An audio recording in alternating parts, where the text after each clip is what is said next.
Bahasa Indonesianya saya jelaskan. Satu rumah itu tidak mungkin hidup dua kepala keluarga. Itu tidak baik. Itu akan mendatangkan banyak kekacauan. Betul ya, kata orang Jawa itu betul. Jadi kalau sudah menikah memang harusnya pisah rumah, betul juga. Tapi Alkitab mau menunjukkan seandainya keluarga ini hidup dalam keluarga besar, sebenarnya Nuh itu satu keluarga dengan 4 kepala keluarga. Kenapa? Karena Alkitab menyebutkan bagaimana Nuh dan istrinya satu keluarga. Terus siapa lagi? Ada Sem, Ham, dan Yafet. Dengan siapa mereka bertiga? Berarti satu keluarga, berapa keluarga sebenarnya di situ? 4. Dan nanti kita akan melihat bagaimana 4 keluarga yang terikat dalam satu keluarga ini bisa menjadi kuat di dalam kesatuan. Bapak Ibu, di tengah zaman yang jahat, jangan berpikir kita sebenarnya juga akan terikut jadi jahat. Di tengah zaman yang rusak, jangan ikut-ikutan menjadi rusak. Bagaimana kita bisa menjadi keluarga yang kuat di tengah dunia yang jahat? Next. Ini. Miliki 3H, bukan 3 hektar. Jangan langsung kaget monggo ya. Bukan 3 hektar maksudnya. Kita harus memiliki 3H. Bukan hahaha, bukan. Yuk kita lihat H yang pertama apa ya? H yang pertama adalah hidup dalam kebenaran. Jika keluarga itu mau hidup menjadi kuat di tengah zaman yang jahat, kita harus hidup di dalam kebenaran. Mari kita perhatikan gambar selanjutnya, Kak. Oke. Bapak Ibu, di dalam Alkitab kita dituliskan dalam Kejadian pasal 6 ayat 9. Inilah riwayat Nuh. Nuh adalah seorang yang benar. Nuh adalah seorang yang benar. Sebelum ayat 9 itu ada di dalam ayat yang ke-8 dituliskan begini. Saya baca di dalam ayat yang ke-5 dulu ya. Ketika dilihat Tuhan bahwa kejahatan manusia besar di bumi dan bahwa segala kecenderungan hatinya selalu membuahkan kejahatan semata-mata, maka Tuhan menyesal, maka Tuhan mau hukum. Ayat yang ke-8, tetapi Nuh, apa yang dialami oleh Nuh? Mendapat kasih karunia di mata Tuhan. Jadi di zaman yang jahat, semua orang hatinya jahat. Bisa bayangkan, saya tidak sempat menghitung jumlah penduduk pada waktu di zamannya Nuh. Tapi Bapak Ibu Saudara, Nuh ini berhasil hidup benar di mata Tuhan. Bapak Ibu, Nuh ini adalah generasi ke-10. Generasi ke-10 dari Bapak Adam, ya, generasi ke-10. Kalau kita melihat, oke, Nuh hidup benar. Saya jelaskan dulu kata benar. Apa yang dimaksudkan Nuh ini hidup benar? Hidup benar itu dalam bahasa asli Alkitab artinya adalah sadik. Ya, ini bahasa Perjanjian Lama, bahasa Ibrani artinya sadik. Nuh itu disebut seorang yang sadik. Apa itu sadik? Sadik itu loveful. Saya berdiskusi dengan Ken karena membahas tentang kata love gitu ya. Benar itu artinya loveful atau sadik. Saya tanya dengan Ken, what is the meaning love? Apa bedanya love dengan rule? Gini, maksudnya Nuh ini hidup benar. Jadi benar itu artinya apa? Saya bilang ini loh, artinya tuh ditulis loveful. Dia itu artinya righteous, ya benar, tapi loveful. Loveful tuh gini artinya. Dia mencoba. Bedanya kalau rule itu adalah garis, peraturan. Tapi kalau law itu peringatan. Kalau kita di jalan raya, itu ada tanda-tanda peringatan. Bapak Ibu kan biasanya kita diberitahu ada jembatan. Kenapa kalau naik kendaraan diberitahu ada jembatan? Supaya kita ancang-ancang toh, mau pergi apa enggak, mau ngurangi atau mau nambah kecepatan. Itu peringatan sebenarnya. Ada belokan tajam. Nah, begini. Tuhan sudah beri peringatan di ayat-ayat sebelumnya. Dunia ini sudah sungguh sangat rusak. Maka Tuhan beritahukan, Tuhan akan menghukum mereka, dan Nuh ini dilihat oleh Tuhan, setiap ada larangan, setiap ada peringatan-peringatan, benar yang dimaksudkan itu adalah dia memperhatikan. Dia hidupnya lurus mengikuti peringatan. Jadi kalau peringatannya beloknya ke kiri, nggak mepet-mepet untuk belok ke kanan, enggak. Dia ngikuti tanda peringatan. Kenapa? Ada terjadi tenggelam di laut. Pernah perhatikan? Sebagian besar tenggelam itu karena mereka tidak memperhatikan, tidak mengikuti yang namanya tanda larangan. Bapak Ibu kalau main ke pantai itu ada biasanya bendera merah. Bendera merah itu artinya kita tidak boleh masuk ke airnya. Karena itu airnya bisa ada curam ya, ada pusaran air, dan yang kalau sudah bendera merah itu jangan ke sana gitu. Tapi seringkali bukankah kalau kita lihat di tempat wisata sudah ada bendera merah tapi masih ada orang yang berenang di situ. That is no lawful. Itu tidak benar namanya. Jadi orang benar itu ada peringatan dan dia mengikuti peringatan itu. Itu yang namanya benar. Benar yang pertama. Jadi setiap ada peringatan, setiap ada pemberitahuan yang memberitahukan ini ada bahaya. Beda dengan rule itu aturan-aturan ya, harus begini, harus begini, harus begini, itu yang mau menunjukkan tentang aturan seorang murid harus datang jam sekian, itu aturan. Tapi kalau peringatan itu ini bahaya. Kalau sampai kamu melakukan ini bahaya. Nah, Nuh itu sangat memperhatikan yang namanya peringatan-peringatan Tuhan. Bukankah orang tua kalau mengingatkan anak dan anak itu nurut peringatannya orang tua, gimana rasanya? Sangat senang. Dan seringkali waktu anak tidak mendengarkan peringatan kita, terus habis itu kebentur tembok, kita bilang apa? Syukur, kapok. Betul. Jadi orang yang benar itu adalah orang yang memperhatikan peringatan. Ini pengertian pertama. Ini dilakukan oleh Nuh. Yang kedua, benar yang dimaksudkan ini orang yang mengikuti atau hidupnya beretika moralnya didasarkan pada Tuhan. Bapak Ibu, Nuh itu hidup di zaman yang rusak benar, kata Alkitab. Berarti ada temannya nggak yang hidup benar? Nggak ada, kecuali dia dan seisi rumahnya. Bapak Ibu, anak-anak muda, kalau orang di sekelilingmu semua minum mabuk, bisa nggak kau ikut? Nggak usah minum mabuk. Kalau sekarang ini di dunia perselingkuhan biasa, bisa nggak kau nggak usah selingkuh? Tergantung Bu. Kalau dia lebih cakep, kalau uangnya lebih banyak, dan kalau selingkuh itu enak, nggak apa-apa. Toh orang lain juga melakukan. Boleh nggak anak muda pacaran ciuman? Boleh Bu. Kalau nggak ciuman itu kayak masakan tanpa garam. Jujur, saya mau tanya, tapi nggak usah dijawab. Di dalam hati saja.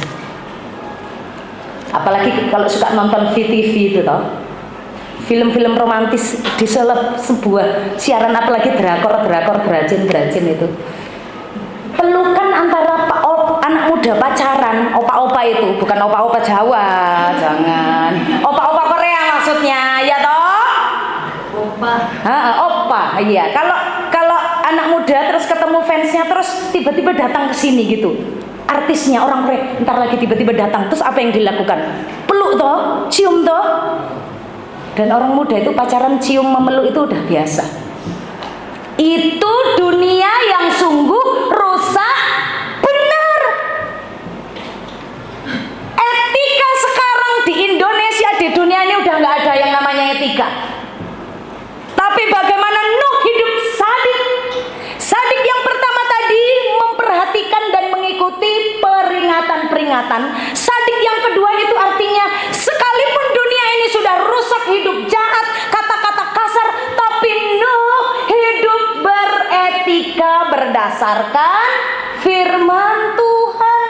Nuh nggak pakai etikanya dunia. Etika dunia, cowok cewek goncengan motor, kalau nggak peluk salah, nanti kejelungup. Jadi harus gocean yang rapet. Iya, iya ya. Apalagi kalau direm sengaja cepet gitu. Iya, kesempatan sak tabrakan, ya toh? Anak muda dan Bapak Ibu Saudara, dunia ini sudah sungguh rusak benar. Kalau mau ngomong etika, etika apa sekarang? Di keluarga kita apakah ada etika? Ini saya mau bahas next, supaya kita belajar tentang hidup. Yes. Semoga tulisannya bisa kebaca agak kecil, tapi ini nanti bisa tadi saya sudah kirim ke Pak Pendeta. Ini ada sedikit info-info pembelajaran tentang Nuh, ya. Nuh ini jadi zaman yang kita sedang baca itu generasi ke-10 dari dunia diciptakan dari zamannya Bapak Adam. Jadi ya Bapak Ibu, saya juga lupa foto lampirannya tadi. Jadi Nuh ini adalah keturunan ke-10. Pada waktu Nuh lahir itu waktu Bapak Nuh lahir itu Adam baru meninggal sekitar 132 tahun, 136. Karena Nuh ini lahir waktu Lamek umurnya 182. Lamek itu lama punya anak, umur 182. Jadi waktu Lamek umur 56, Bapak Adam baru meninggal. Keren nggak sih? Kalau kita baca Alkitab, perhatikan dalam Kejadian pasal 5. Itu nanti kita bisa ngerti umur-umurnya. Saya sudah buat namanya garis-garisnya. Ternyata Bapak Adam tuh panjang umur banget. 930 tahun itu dia bisa melihat sampai keturunannya ke-9, yaitu papanya Nuh, Pak Lamek. Jadi Nuh memperanakkan Set memperanakkan Enos, itu di Kejadian pasal 5, nggak jauh-jauh dari Nuh, deket banget. Jadi sampai generasi ke-9, sampai papanya Nuh, Bapak Lamek masih 56 tahun bergaul dengan Bapak Adam. 56 tahun itu masih bisa ngobrolin tentang Tuhan nggak ya? Bapak Adam masih punya pengalaman kan dengan Tuhan yang begitu baik, Allah yang mengasihi mereka, Allah yang menghukum saat mereka berdosa. Cerita Bapak Adam begitu banyak. Jadi kita nggak pernah ngerti ini ya. Ternyata ini ada di dalam Kejadian pasal 5. Jadi Bapak Lamek belajar tentang Tuhan, mengenal tentang Tuhan sampai 56 tahun, karena umur 182 baru punya anak Nuh. Memang Bapak Nuh tidak ketemu langsung, tapi papanya ketemu, ya. Papanya namanya Pak Lamek, opanya namanya Metusalah. Who is the Metusalah? Siapa Metusalah? Manusia yang terpanjang usianya. Berapa usianya? Oke. 969. Oke. Jadi buyutnya siapa namanya? Bapak Henok. Tahu Henok siapa? Yang diangkat ke sorga karena bergaul dengan.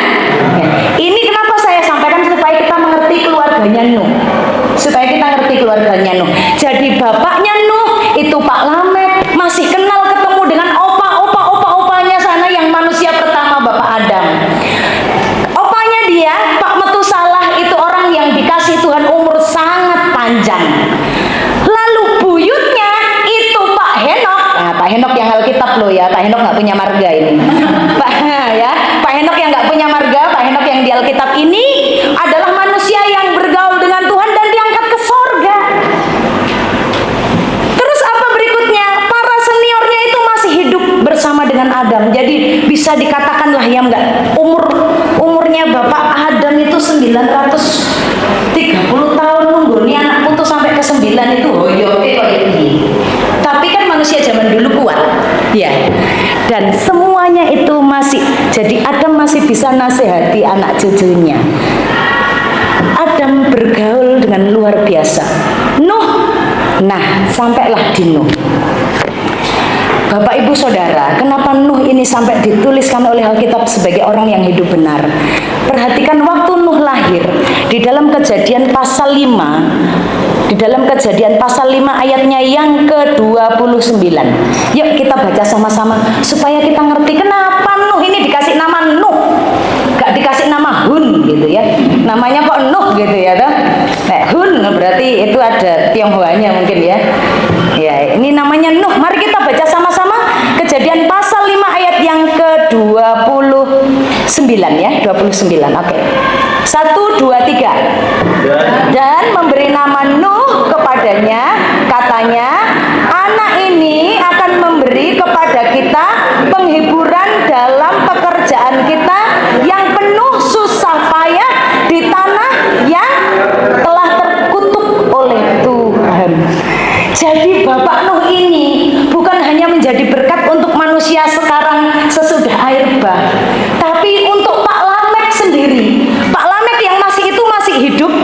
dengan papanya Metusalah, karena mereka meninggal itu masa-masa pembangunan Bahtera.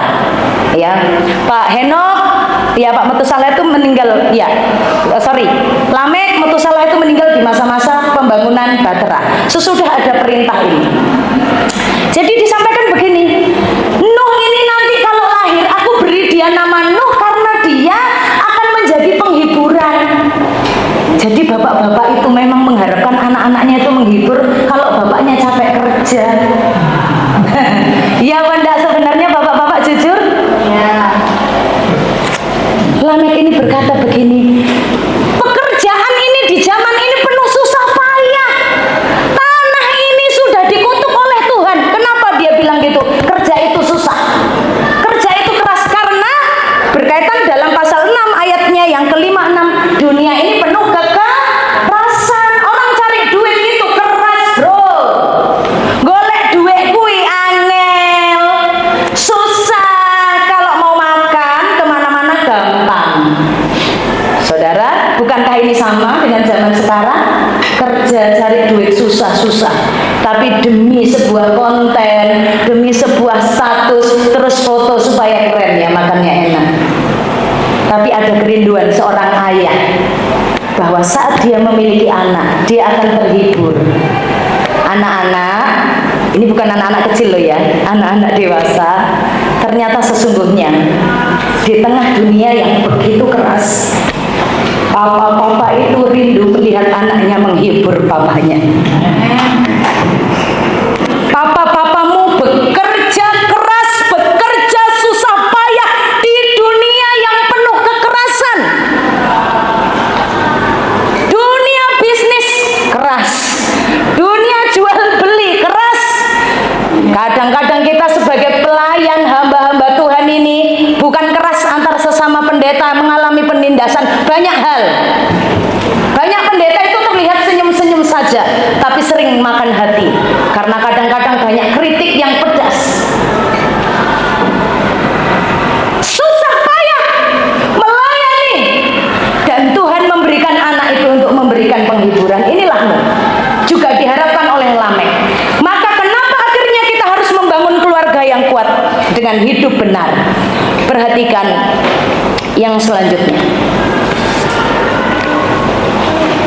Mari kita bukan hanya hidup benar dengan mematuhi, melakukan peringatan-peringatan yang Tuhan berikan, tapi mari kita miliki hidup etika dan moral supaya keluarga kita kuat. Next. Sudahkah keluargamu, rumah tanggamu memiliki etika moral saat ini? Mungkin tetanggamu nggak hidup beretika, mungkin teman-temanmu tidak hidup beretika, tapi kita sebagai anak-anak Tuhan harus punya hidup yang beretika sesuai dengan firman. Saudara, adakah suami istri kalau berbicara pakai etika sekarang? Permisi, numpang tanya. Kenapa keluarga nggak kuat? Karena waktu komunikasi nggak pakai etika. Benar? Kenapa istri-istri sering jadi rapuh? Kenapa? Karena menghadapi perkataan kasar tiap hari. Lebih kasar cucian atau lebih kasar perkataan suami? Cucian. Oh, cucian. Puji Tuhan. Soalnya yang nyuci mesin ya, Bu ya? Iya. Anak-anak,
bagaimana Nuh bisa menjadi keluarga yang kuat. Anaknya itu telu lanang kabeh, tapi dia bisa membawa anaknya hidup sadik, hidup punya etika. Bapak Ibu, dari mana kita tahu? Dari kita mempelajari saat Tuhan berikan perintah untuk membangun bahtera.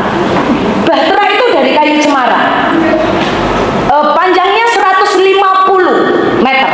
Aku bayang omah 150 itu koyo apa done ya. Lah Nuh ini bukan insinyur perkapalan, tapi disuruh Tuhan bangun. Kapan kuliahnya? Iso ta? Bisa. Bapak Ibu bisa kalau dikasih tugas kayak gini. Bukan insinyur perkapalan, tapi Tuhan bilang kamu harus bangun bahtera. Bahteramu itu panjangnya harus 150, nanti harus ada 20. Itu kalau hitungan pakai meter ya, hitungannya gitu. Ini bukan bim salah bim. Kok Candi Prambanan semalam jadi selesai? Enggak, Tuhan nggak bikin mujizat, enggak. Tuhan suruh ambil kayu cemara ya, kayu gofir itu kayu cemara. Dan itu nggak ada di kebun. Nyari kayu cemara di mana? Di hutan. Pak Nuh sama siapa? Sama 3 anak laki-lakinya. Kok bisa kerjasama? Karena papanya beretika. Mosok Bu, kalau papa-papa ngomong sama anaknya pakai etika, coba aja. Alkitab menjelaskan, saat Nuh hidup beretika sesuai dengan aturan Tuhan, maka anak-anaknya nurutkan sama dia. Kenapa sering keluarga itu nggak kuat, sering berantem, sering rapuh? Karena nggak ada etika. Ini Nuh hidup beretika, anaknya juga hidup beretika. Waktu papanya ngajak, ayo nak bangun, waktunya nyari kayu, kita pergi ke hutan, ayo ngangkat kayu. Gak usah Pak, kakak aja. Bisa toh tiga-tiganya ini? Bisa toh? Bisa si Sem, Ham, dan Yafet. Sem bukan anak sulung, tapi sering dia disebut nama pertama ya. Tapi namanya anak laki-laki. Ada nggak yang punya anak 3 laki-laki? Ini Pak Dewa 3 laki-laki semua di rumah. Biasanya kalau lanang itu, kalau laki-laki itu dur-duran. Apa dur-duran tuh ya? Ya, dia kalau enggak adiknya yang dijadiin kalah-kalahan bisa saja. Ada nggak adik dijadiin kalah-kalahan? Rasain ya Kak ya? Aduh, nasibmu. Oh, 3 laki-laki ya? Oke. Bisa nggak serempak bertiga kalau dipanggil papa? Ayo 3 semuanya kerja sama papa, bersihin rumah, ngepel, nyapu, biar mamanya duduk-duduk. Oh enggak, biar mamanya masak, anak-anaknya bantu nyapu, ngepel, cuci baju. Boleh nggak dibuat kerja sama gitu ya? Untuk menjadi keluarga yang kuat. Nuh ini membangun bahtera, dan ketiga anaknya kenapa bisa kuat? Karena papanya, mamanya hidup beretika. Iki baru anaknya. Pak, lek sekali ini aku Pak. Soalnya asik banget belajar keluarganya. Terus, apakah hanya mereka laki-laki toh? Enggak, ada istrinya Nuh. Punya mantu? Punya mantunya lanang apa wedok? Saya tanya dulu. Halo, Bapak Nuh punya menantu? Punya. Menantunya Bapak Nuh laki-laki apa perempuan? Menantu perempuan bisa rukun sama mertuanya enggak? Angel. Tapi bagaimana menantu-menantu Bapak Nuh ini bisa bersama-sama menopang membangun bahtera? Ini baru membangun. Bapak Ibu, kalau kita terus membaca, saya mendapatkan hal yang sangat luar biasa. Pada waktu membangun bahtera, pada waktu 7 hari sebelum air bah turun, Tuhan kasih perintah.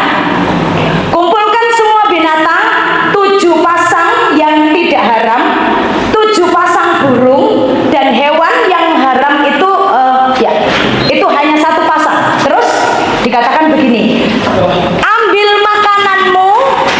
makanan untuk binatang-binatang. Saya mau tanya, ada yang di rumah pelihara binatang? Ada. Pelihara berapa binatang? 2. Saya di rumah pelihara 1 Pak, gecko, kadal gurun. Itu enak, kadal gurun itu gak usah ngedusi ya, ngasih makannya hanya 3 hari sekali, jangkrik, murah. Itu hanya pelihara kadal gurun, aku dewe sing kesel, anakku sing seneng, aku sing ngopeni. Ini saya mau belajar dari keluarga Nuh untuk berbicara tentang hidup beretika dan hidup bekerja sama. Kenapa keluarga jadi kuat? Bapak Ibu bisa bayangin, satu keluarga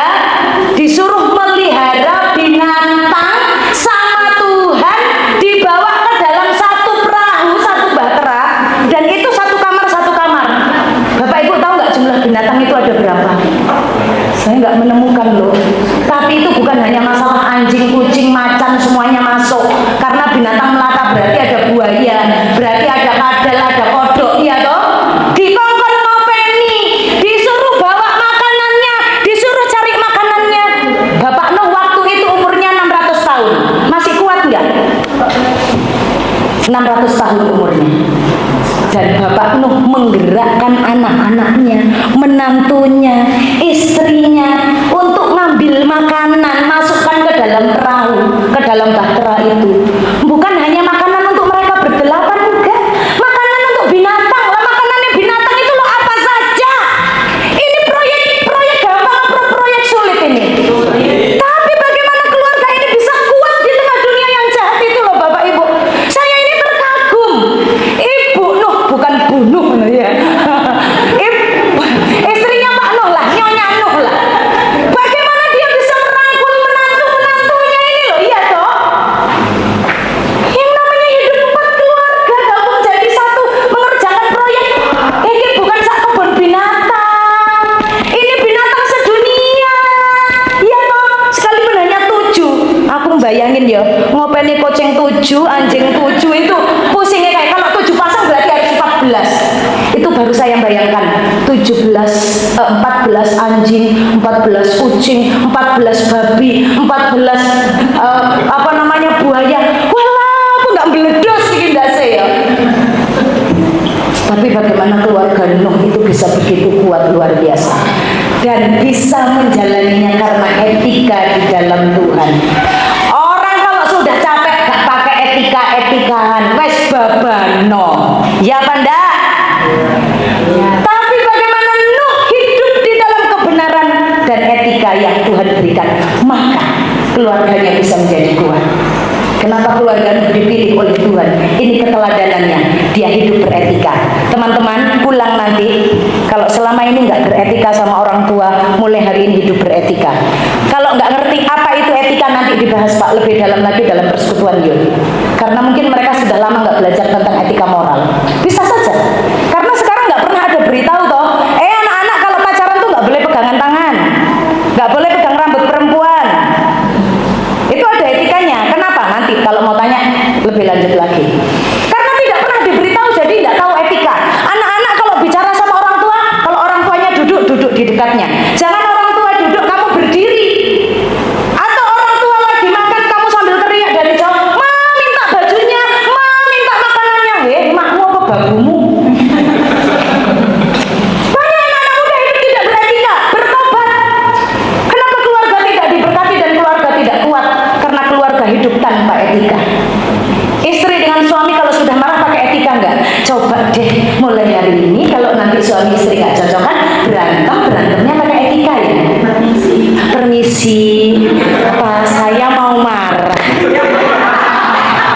Saya mau marah tapi saya nggak mau berdosa waktu marah. Ya toh? Uang belanjaan ini sudah habis. Papa bilang saya suruh berhemat. Gimana caranya Pak? Tolong saya. Ya toh? Tapi seringkali kan kita yang majunya ego duluan. Bapak Ibu, saya percaya saat kita meneladani kehidupan keluarga Nuh, hidup dalam kesadikannya, kebenarannya, dia diberkati Tuhan dengan kuat dan kita juga akan mendapatkan kekuatan. Yuk kita belajar sama-sama ya. Suami istri kalau marah pakai apa? Etika. Anak-anak kalau minta uang sama mama papanya pakai? Iya. Bapak Ibu, jangan mengajarkan anak kita menjadi bos di rumah. Anak itu teman bersama dalam menanggung pergumulan. Seringkali ibu-ibu memanjakan gini, anak-anak kamu nggak usah masak, nggak usah nyuci, kamu kan sudah capek di sekolah, kamu belajar aja. Maka kadang-kadang anak perempuannya jadi kurang ajar sama mamanya. Padahal ayo nak masak sama-sama supaya pintar masak anaknya. Kalau bapak-bapak cuci mobil, cuci motor, bersihin rumah, ayo mas, ayo kak, sini sama-sama papa. Mama sudah masak di dapur, kita yang bersihkan rumah. Setuju? Ini hidup beretika. Rumahmu bukan tanggung jawab mamamu dewe, mamamu tutup babumu, tapi ibumu. Ya. Yang kedua, oke, sudah kita lewati. Rumah tangga keluarga akan kuat jika setiap anggota keluarga hidup dalam etika dan moral firman Tuhan. Ya, oke, lewat biar cepet dia. Oh ya, itu tadi hanya sekedar info. Nuh itu dengan keluarganya ngopeni kewan 1 tahun 2 bulan. Oke, bisa bayangkan darah tingginya kayak apa? Beledos gimana ya toh? Ya toh, tiba-tiba kucingnya beranak, tiba-tiba babinya beranak, kan repot toh? Sangat repot, tapi mereka bisa hidup kuat ya. Oke. Yang kedua, hidup tidak bercela. Hidup tidak bercela ini hidup yang utuh, perfect. Dia berjuang melengkapi kekurangannya, apa yang dia belum bisa. Jadi kalau sadik tadi adalah kebenaran, hidup di dalam etika firman Tuhan, ini berbicara tentang bagaimana dia melakukan secara utuh. Contoh next yang selanjutnya Kak, biar lebih cepat. Melakukan secara utuh itu gini. Jadi misalnya Tuhan perintahkan untuk ibadah. Ya, ibadah atau membaca firman Tuhan. Oh ya, baca firman Tuhannya hari Minggu aja. Kan yang penting sudah baca. Itu belum utuh. Yang dimaksudkan yang dilakukan Nuh itu sebenarnya ini tamim ya, bahasanya itu artinya dia melakukan dengan perfect, dia berjuang tidak setengah-setengah gitu. Tapi utuh, bulat. Caranya mangan bakso itu dilekabe gitu. Oh, dikunyah. Jangan dicopot separuh tok, yang separuh dikene wong ndak. Ya Pak ya. Opone bakso beranak Pak. Waduh, melotot Pak ya. Ya. Melakukan bagiannya dengan penuh, utuh. Tidak ada yang disisakan. Itu. Tidak bercela. Jadi misalnya kalau nyapu, aku nyapu sampai separuh ya. Nanti separuhnya mama yang melanjutin. Nah, itu enggak penuh artinya. Harus penuh dengan seutuhnya. Next selanjutnya, kehidupan doa dilakukan secara penuh. Mengasuh anak dilakukan secara penuh. Bersekolah secara penuh. Saya mau tanya praktis saja. Siapa di antara kita yang saat mengasuh anak, kita asuh anak kita sudah dengan penuh? Dengan penuh atau apa istilahnya? Sak sempate. Beda loh ya. Mengasuh anak sak sempate itu kan ya kalau ada sempat ya toh. Kalau nggak sempat ya segeletak noai, babano, ono handphone. Sing penting menang lah. Itu namanya kita belum tamim, belum hidup sepenuhnya. Teman-teman kalau sekolah, sekolahnya penuh. Sudah penuh sekolahnya? Sudah sungguh-sungguh digunakan untuk sekolah? Sudah. Waktu di jalan mau ke sekolah nggak mampir-mampir? Waktu pulang nggak mampir-mampir? Mampir, menggok titik Bu. Nah. Waktu dengar pelajaran sudah penuh dengar pelajarannya? Kalau di kelas kakak-kakak boleh buka handphone enggak? Enggak. Kalau kuliah boleh buka handphone? Boleh. Waktu dosen jelasin bisa buka WhatsApp ya? Bisa buka IG? Bisa. Itu sekolahnya penuh apa enggak ya? Ini yang saya maksudkan. Kenapa keluarga kita jadi nggak kuat? Karena bapak kerja keras, ibu kerja keras untuk anaknya bisa sekolah. Sampai di sekolah anaknya nggak penuh sekolahnya. Sekolahnya nggak utuh. Sekolahnya bercela, bolong. Sekolahnya nggak utuh. Maka keluarga itu akan jadi rapuh. Dalam kehidupan doa juga demikian. Kalau ada yang sekolah nggak utuh, sekolahnya belum penuh, bertobat ya. Belajar ya. Belajar hidup dari keteladanan Nuh. Pelayanan di gereja lakukan secara sepenuh hati. Ojo separuh-separuh. Kalau pacarmu datang, kamu datang. Kalau pacarmu nggak datang, nggak datang.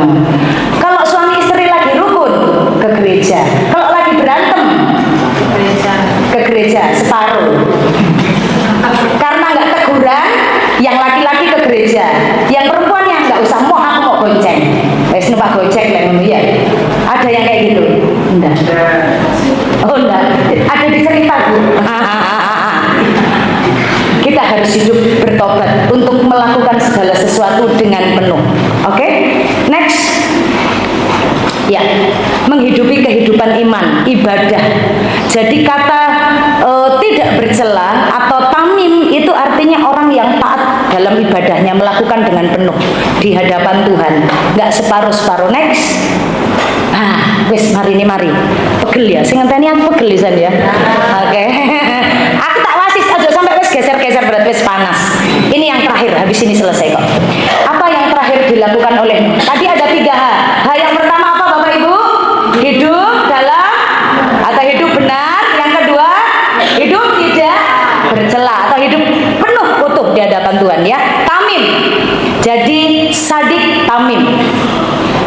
dalam kebenaran dan tidak bercela. Yang terakhir ini hidup bergaul dengan Tuhan. Bapak Ibu punya bestie? Teman-teman punya bestie? Kalau Bapak Ibu punya masalah, anak-anak punya masalah, yang paling dirindukan pertama siapa? Bestie. Aku pengen ngobrol, aku habis ketemu dia, aduh rasa bahagianya aku pengen ketemu sama bestie, ya toh? Kalau marah juga gitu, yang mau dicari diajak cerita siapa dulu? Bestie. Siapa bestie kita? Tuhan Yesus. Amin. Puji Tuhan, ada pertobatan hari ini. Ya. Ya Tuhan Yesus senang dengarnya Bapak Ibu. Siapa yang dicari? Tuhan. Siapa bestie kita? Tuhan Yesus mendengarkan. Hidup bergaul dengan Tuhan. Nuh itu yang membuat rumah tangganya kuat. Sekalipun dunia sekitarnya jahat, nggak beretika, keras, kasar, jahat, super duper jahat, tapi Nuh berkenan di hadapan Tuhan. Itu dia hidup bergaul dengan Tuhan. Saya kasih contoh gambar itu Bapak Ibu. Bapak Ibu tahu mezbah ini dibangun waktu kapan? Tahu nggak? Nggak tahu. Saya beritahu. Jadi setelah Nuh membangun bahtera, ngambil kayu dari hutan, membuatnya berkamar-kamar. Petak-petak itu berkamar-kamar artinya. Masuk, ngopeni kewan. Saya nggak tahu jumlahnya berapa, tapi yang pasti itu tadi bisa bayangkan. Kalau yang haram itu ya ada yang 7 pasang, ada yang 1 pasang. Bisa bayangkan dengan burung-burung. Aku bayang yo kandangnya burung itu koyok piye gitu. Dan Bapak Ibu tahu 1 tahun 2 bulan karena mereka keluar dari bahtera itu tanggal 27 bulan 2. Waktu Nuh umur 601. Jadi waktu masuk pas Nuh ulang tahun umur 600. Keluarnya 1 tahun lebih di bulan kedua tanggal 27. Jadi 1 bulan 27 hari. Ya wes meh bulan ya. Bunder seser tau. Ibu-ibu bisa bayangin? Itu kalau saya rambutnya keriting, lurus, keriting lagi, lurus lagi, keriting lagi, nggak karu-karuan. Apa yang dirindukan? Tinggal di dalam bahtera dengan binatang, bukan dengan artis-artis loh ya, dengan binatang-binatang, musiknya binatang-binatang, suaranya binatang-binatang, ada binatang lapar, ada binatang beranak, dan setiap hari memberi makan itu, karena itu kan tugas Tuhan, supaya terpelihara hidupnya. Baunya binatang 1 tahun 2 bulan, itu apa kira-kira yang diimpikan kalau keluar dari bahtera? Lari duluan, ambil foto selfie, merdeka, ya tak? Yes. Tapi ternyata tidak loh. Apa yang dilakukan oleh Nuh? Saya bilang ini capeknya luar biasa. Pekerjaan 1 tahun 2 bulan ngurusi binatang nggak ada entek-enteknya. Tapi yang dilakukan oleh Nuh bergaul dengan Tuhan. Dia membangun penyembahan dengan Tuhan. Cek iso nggak? Ini nek kenger toh nek kayak aku nih Lisan. Ngapain iso ono kae lho? Keluar dari bahtera langsung ayo nabi mezbah. Ayo kita menyembah Tuhan. Masih kuat nggak untuk kita menyembah Tuhan? Masih kuat nggak kita menyembah sama Tuhan? Bapak-bapak kalau sudah pulang perjalanan lembur, ibu-ibu tugasnya juga banyak, anak-anak tugas kuliah banyak, masih ada nggak berlutut di rumah satu keluarga seperti keluarga Nuh? Masih ada nggak? Siapa yang bisa anak muda dan dipanggil papa mamanya? Ayo Pak doa, ayo kita waktunya penyembahan. Capek mah tugas kuliah banyak mah, PR-ku akeh mah, gak mari-mari mah. Dan papa mama bilang ya wes nggak apa-apa, biar mama aja yang berlutut di hadapan Tuhan. It's okay. Tidak begitu dengan keluarganya. Ibu-ibu, kadang-kadang seringkali kita jadi bukan tulang punggung keluarga, tapi kita jadi tulang pendoa untuk keluarga. Tapi Nuh sebagai suami, dia bisa memimpin istrinya dan anaknya menyembah Tuhan. Siapa di sini bapak-bapak yang lebih capek dari Nuh dan tidak mau bangun pagi berdoa? Siapa bapak-bapak yang lebih capek dari Nuh dan tidak mau menyembah Tuhan di pagi hari? Bertobat. Saya mau katakan, Tuhan katakan ini Nuh. Ada waktunya tidur, ada waktunya terlendam. 100. Oh, itu kalau mau dihitung 1 tahun 2 bulan itu Bapak Ibu kayak apa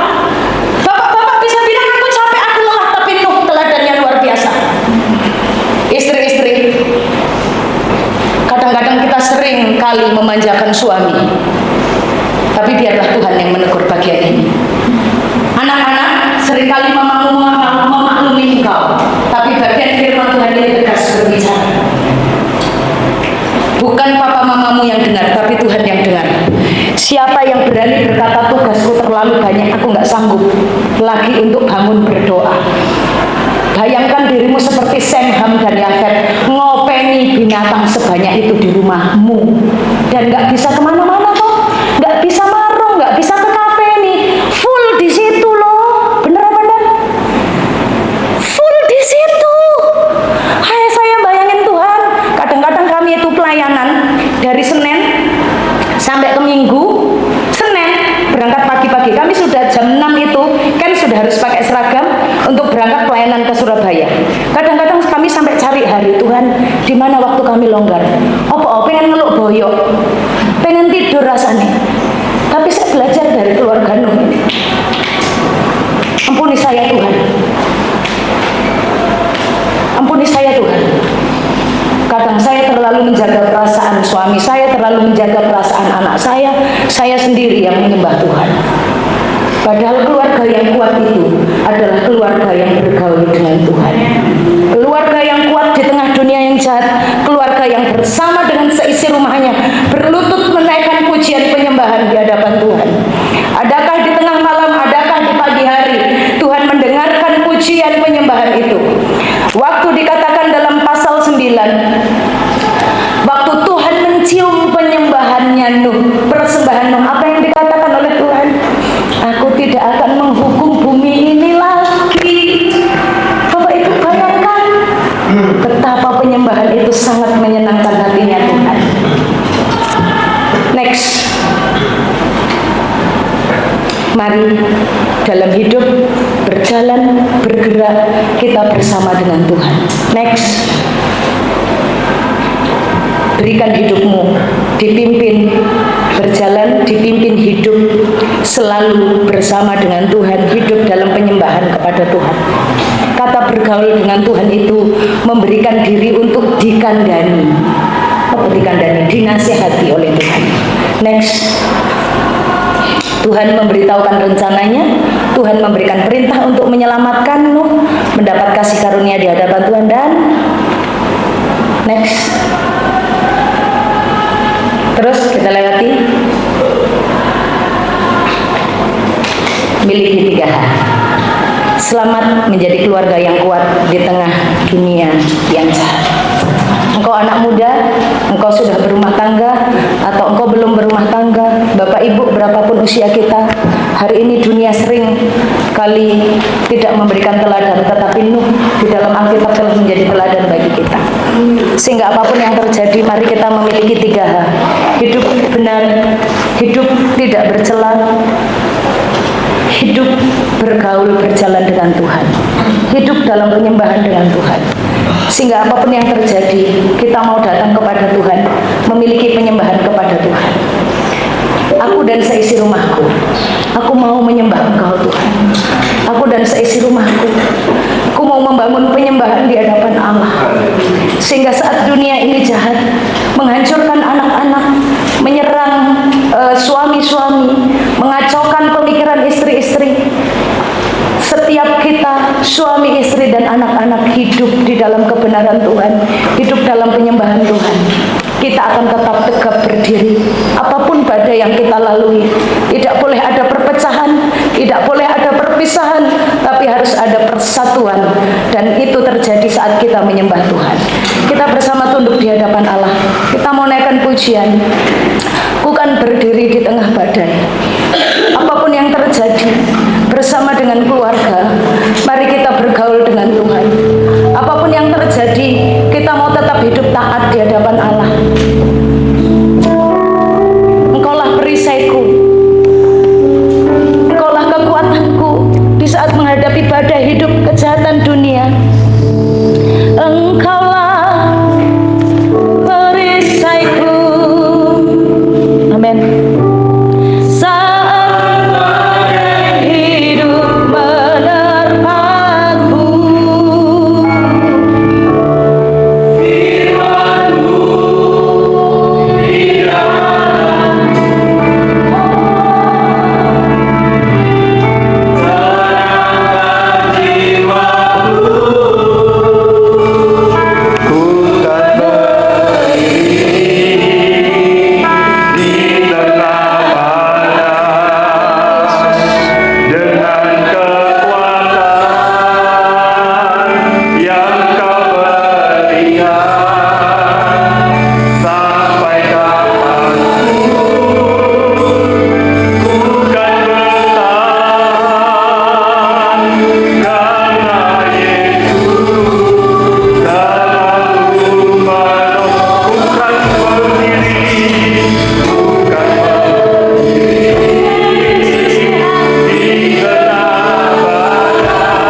pernikahan juga. Ya, Terima kasih Tuhan.